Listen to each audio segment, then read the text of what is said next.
ఏదైతే మొన్న వర్షాలకు పంట నష్టపోయిన రైతాంగం చాలా నష్టపోయినరు. చాలా పొలాల్లో ఇసుక మేటలు పెట్టినాయి, చాలా పొలాలు కూడా పాడైపోయినాయి. మళ్ళీ అవి లేచే పరిస్థితి లేదు.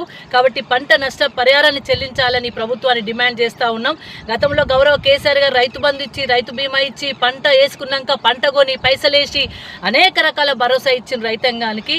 కానీ ఈ ప్రభుత్వం వచ్చినప్పుడు రైతు కుంగిపోతున్నాడు, రైతు ఇబ్బంది పడుతున్నాడు. యూరియా కోసం పడిగాపులు కాసి మరి ఒక్క బస్తాకు దొరికించుకొని తెచ్చి పంట పొలాలలో వేస్తే ఆ పంట పొలాలు ఖరాబు కావడం వల్ల, ఈ రోజు నీళ్ళలో ఉండడం వల్ల, ఇసుక మేట్లు పెట్టడం వల్ల మరి పంట రాని పరిస్థితి కనబడతా ఉంది, అప్పుల పాలయ్యే పరిస్థితి కనబడతా ఉంది. కాబట్టి వెంటనే ఈ ప్రభుత్వాన్ని డిమాండ్ చేస్తూ ఉన్నాం. ఏదైతే పంట నష్ట పరిహారము ఎకరానికి 10,000 రూపాయలు వెంటనే చెల్లించాలని కూడా డిమాండ్ చేస్తూ ఉన్నాం. ముఖ్యమంత్రి గారు రావడం పోవడం అన్నీ అయిపోయినాయి, కానీ ఒక పైసా ఒక రూపాయలు ఉండడం జరిగింది. ఇక్కడ హైదర్ చెరువు అని ఉంది తిప్పనగుళ్ళలో.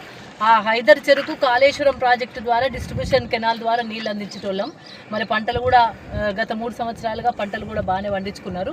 అయితే ఇప్పుడు ఈసారి బాగా వర్షాలు పడడం వల్ల ఆ హైదర్ చెరువు నీళ్లు కెనాల్కు రివర్స్ ఎక్కడ జరుగుతూ ఉంది. ఎక్కడైతే మరి ఇక్కడ రైతులందరూ కూడా పైపుల ద్వారా, మరి ఆ కాలువ ద్వారా పైపుల ద్వారా ఎవరైతే వేరే పొలాలకు పండించుకోవడం కోసం ఏదైతే హోల్ చేసిండ్రో ఆ హోల్ పగిలిపోవడం వల్ల, పెద్దగా కావడం వల్ల చెరువుల నీళ్ళు ఆగకుండా రివర్స్లా మరి కెనాల్కు రావడం జరుగుతూ ఉంది. చెరువులో ఒక చుక్క కూడా నీళ్లు మిగిలే పరిస్థితి లేదు.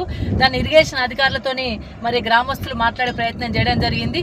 ఇరిగేషన్ అధికారులు మరి కాళేశ్వరం ప్రాజెక్టు వాళ్ళకి మాకు సంబంధం లేదని ఇరిగేషన్ శాఖ వాళ్ళు చెప్పడం వల్ల కాళేశ్వరం ప్రాజెక్టు వాళ్ళతో కూడా మాట్లాడడం జరిగింది.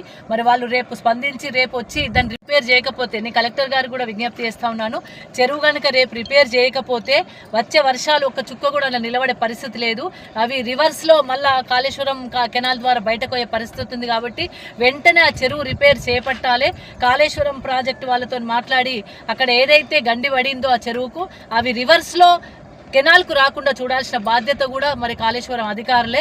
ఇక్కడ ఉన్న ప్రజాప్రతినిధులు ఎట్లా పట్టించుకుంటలేరు. కనీసం అధికారులన్నా స్పందించి రైతులకు న్యాయం చేయాలి, రైతులకు మేలు చేయాలి. తిప్పనగుళ్ళ గ్రామస్తులను రేపు పంట పొలాలను కాపాడాలంటే వాళ్ళకి ఆ చెరువులో నీళ్లు నిలిచే పరిస్థితి ఉండాలి. చెరువులకి వెళ్ళి రివర్స్గా కాలువలకు వస్తున్నాయి కాబట్టి దాన్ని వెంటనే రిపేర్ చేయాలని చెప్పేసి కూడా నేను డిమాండ్ చేస్తూ ఉన్నాను. రేపు ప్రజావాణిలో కూడా ఈ కార్యక్రమాన్ని మరి మా ఇక్కడ ఉన్న రైతులు కూడా రేపు ప్రజావాణిలో కలెక్టర్కి కూడా ఈ విషయం విన్నవించి దాన్ని రిపేర్ చేసే విధంగా కూడా చర్యలు తీసుకోమని కూడా చెప్పడానికి రేపు అందరూ కూడా ప్రజావాణిలో అటెండ్ అవుతూ ఉన్నారు. రేపు కలెక్టర్ దగ్గర కూడా పోయి రిప్రజెంటేషన్ ఇస్తామని కూడా ఈ సందర్భంగా తెలియజేస్తూ ఉన్నాము. అదేవిధంగా రోడ్ల మరమ్మతులు ₹1 కోటి తూతూ మంత్రంగా ఇచ్చిపోయిన ఒక్క రోడ్డు కూడా రిపేర్ అయ్యే పరిస్థితి కనబడతలేదు. కాబట్టి వెంటనే అన్ని రోడ్లు మరమ్మతులు చేయాలి, అన్ని చెరువులు మరమ్మతులు చేయాలి. పంటలకు మరి రైతులకు వెంటనే పంటకు ఎకరానికి 10,000 రూపాయలు నష్టపరిహారం చెల్లించాలని కూడా ఈ ప్రభుత్వాన్ని డిమాండ్ చేస్తూ ఉన్నాం.